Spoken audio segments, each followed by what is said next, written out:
welcome to an episode of Munson Firewood. Today we're going to be showing you how to stack firewood like a pro.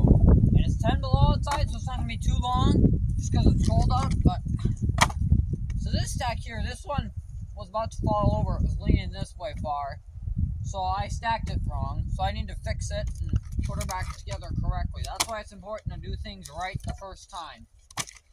You know, and you don't have to go back and do it a second time. One of the best ways to efficiently stack firewood, do it like right now how I'm doing. Keeping it right next to you. The amount of people that'll just like take it and walk 3 steps and then stack it where they're at.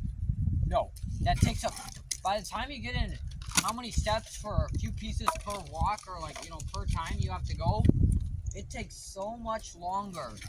Like, ridiculous. If I had to take this, pick it up, walk it over to the stack, and put it on there, rather than just going like this, yeah, this saves a lot more time. And here's the real trick. See these short pieces? Short pieces you wait, and you put those in the top. Because the short pieces are what tip the stack over. You have to keep the nice long pieces, you know, on the bottom to keep a good stack. And then the short pieces go on top of it.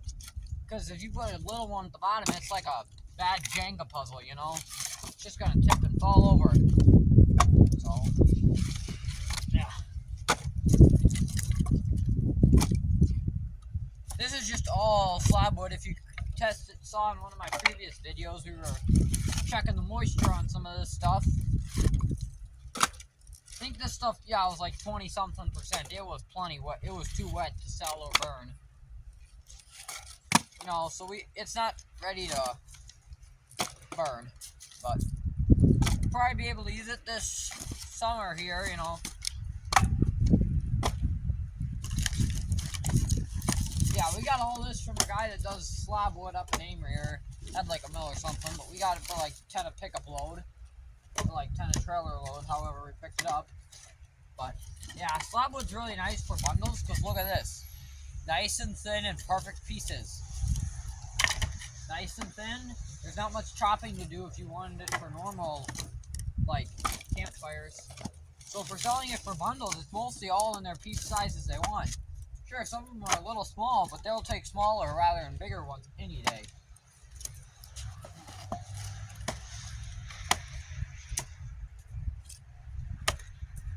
And keeping your stacks at a good level, like keeping them below 6 feet, or like, well, not very tall, you know, so I keep them like 4 or 5 feet tall.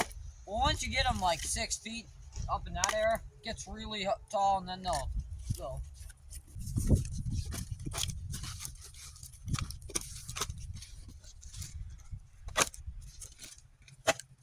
And by keeping them at like 4 feet exactly, if you're selling them by the face cord or the cord, it's a whole lot easier for measuring too. It's just very simple and basic. The best thing I've seen people do is they'll take like 2 T-posts and stack their firewood in exactly 1 face cord increments.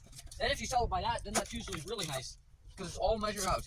Because if you stack them in just huge piles, and you have to stack them a second time to do it over again, that wastes so much time. Rather than doing it right the first time, that's the better way to go.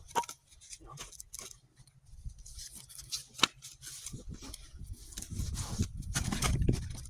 So yeah, all this stuff here is going to be sold in bundles.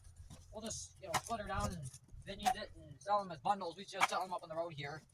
And, yeah.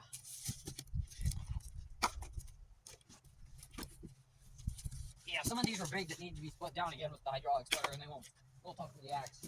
There's a lot of cottonwood. Yeah, pine. Yeah, a lot of pine, cottonwood, and it looks like maybe that's spruce. I don't know. But yeah, it's just pine, cottonwood, a little bit of ash and elm. Well, no elm, a little bit of ash, but nothing else really.